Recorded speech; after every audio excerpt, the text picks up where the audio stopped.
The first step in creating a frequency distribution is to decide on the number of classes.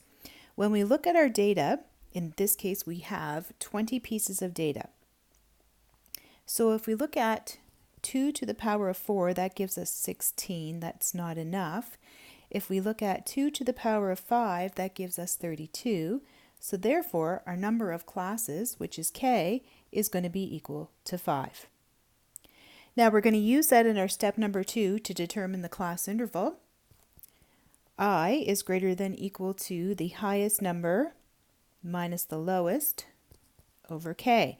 Now if we look at our data, our highest number in this case is our 98, and our lowest is 51. So we're going to have 98 minus 51, and that's going to be divided by 5. And when we work that out, that gives us 9.4, which means we're going to go with a class interval of 10. So that's where we're going to start with our class interval.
Our next step is to tally the data into the classes. So these are the classes that we have created from step number 3. So now we're going to take individual pieces of data and tally them. So 65 is here, 98 is here.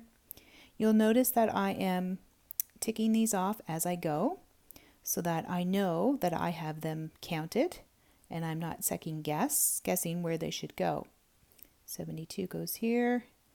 56 goes here, 70 goes here, 62, 66, 80, 64, 79, 63, 73, 71, and 55.